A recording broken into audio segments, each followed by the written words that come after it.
Hello, gentlemen, and welcome back. I'm Dr. Nerita, and for the past 12 years, I've seen how the question of who initiates intimacy can become a central point of stress, anxiety, and deep loneliness for men in long-term relationships. If you've been married for a while, you likely know the feeling, that moment of anxiety before you make a move. You wonder, will she be receptive? Or will I face that crushing, familiar rejection again? The constant need to initiate, coupled with frequent denial, is one of the most destructive forces against a man's self-worth. Today, we're going to redefine the idea of initiation, not as a duty, but as an obligation of self-respect for both partners. Before we dive into the core truth, let me ask, where are you watching from today? Hit that like button, drop a comment, and please subscribe so we can keep building this community of strong, confident men. Let's be honest about the environment that many men find themselves in. Over years of marriage, a woman, often unconsciously, creates an atmosphere where it becomes emotionally unsafe for her husband to initiate intimacy. How does this happen? Through the constant rejection, the sighs, the excuses, the lack of presence, all of which serve to make you feel embarrassed or foolish for simply expressing a fundamental need for connection. This leads to a myth that you are supposed to keep chasing, keep guessing, and absorb the repeated rejection. Here is the vital, myth-busting truth. A marriage where the man lives in fear of initiating contact is fundamentally broken. The constant rejection is not just a disagreement about timing, it is destructive to your core sense of being a man. There is nothing more demeaning and confidence-crushing to a man than being rejected by his wife over and over again on a topic that defines his feeling of being valued. I see the toll this takes. Men I work with describe a feeling of walking on emotional eggshells, terrified to reach out because the risk of shame is too high. Biologically, constant rejection spikes cortisol, the stress hormone, and dramatically lowers the desire to seek connection. When you associate intimacy with anxiety and failure, your body shuts down the very drive you need. This is a survival mechanism, but it starves the relationship. Emotionally, this dynamic creates a vicious cycle. The wife wonders, why doesn't he pursue me anymore? And the husband fears, why would I risk being invalidated again? Your dignity is chipped away piece by piece until you become defeated. It's time to realize it is the couple's shared responsibility to create an environment where both partners feel safe and valued when expressing a need for connection. But critically, if one partner, the wife, has created the unsafe environment, the pressure is on her to step up and initiate, showing she values the man and the experience. So, where do you start?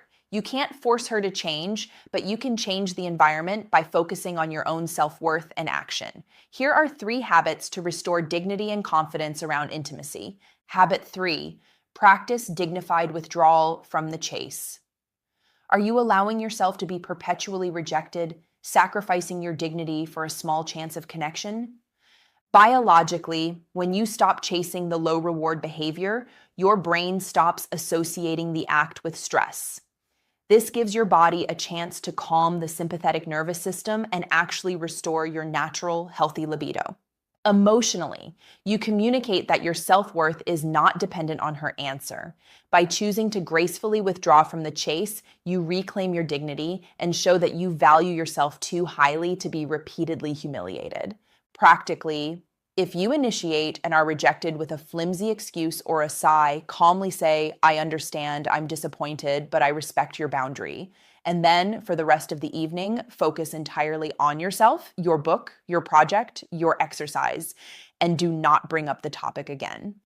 Habit 2, insist on emotional presence. When you do connect, is she truly there or just checking a box? Biologically, obligatory intimacy, where one partner is mentally checked out, actively increases stress hormones for the engaged partner because the underlying emotional need, connection, isn't met. It feels isolating even when physical. Emotionally, your need is for connection, not just release. If she treats the act like a chore or a burden, dead fish syndrome, it's a form of denial just as destructive as outright refusal. It sends the message that she finds you so unimportant that she doesn't even have to be present. Practically, gently, but firmly, communicate that you need her to be with you. If you feel she is checked out, it is okay to stop. Say, I want us to share this, but I feel like you're miles away. Let's try again when we can both be present. This prioritizes quality over frequency.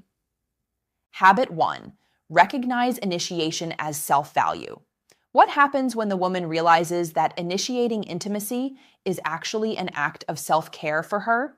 Biologically, when a woman initiates, it signals to her body that she is whole, she values her own pleasure, and she is connecting to her power. It releases pleasure hormones that are incredibly beneficial for her stress and emotional regulation, making her feel better about herself. Emotionally, when she initiates, she affirms your value and what is important to you without you having to ask. It shows you that she values the experience of being with you. This simple act tells you, I see you, I want you, and I value this part of our bond. Practically, your job is to reward her initiation, no matter how clumsy, with profound, genuine appreciation. This encourages her to recognize the intrinsic value it provides to her, that feeling of empowerment and self-affirmation. This week, your focus is on changing your response to the dynamic, not changing her. First, dignity first. Initiate only once. If rejected, stop chasing for the rest of the week and focus that energy entirely on a personal passion or fitness goal. Second, validate her effort. If she initiates or offers any form of genuine affection, lavish her with specific non-sexual appreciation. Thank you for thinking of me. That means so much. Third, schedule self-affirmation. Find a way to physically affirm yourself every day. A challenging workout, a self-massage, or intense focus on a professional win. Good men, I want you to remember that your desire for connection is healthy, normal, and noble. When it is constantly rebuffed, the problem lies in the broken dynamic, not in your worth. By pulling back your energy from the chase, you create an opportunity. You force the environment to change. You model dignity and self-value, which is the most attractive quality a man can possess. Age is not the end of deep connection. By making small changes in your boundaries, you gain back comfort, freedom from anxiety, and lasting confidence. If you're ready to take back your power and learn how to navigate these challenging relationships with grace and strength, I have resources available to guide you. Commit to valuing yourself today. Like this video, share your commitment to dignified boundaries in the comments, and subscribe to our channel. I'm Dr. Nerita, and I'll see you soon.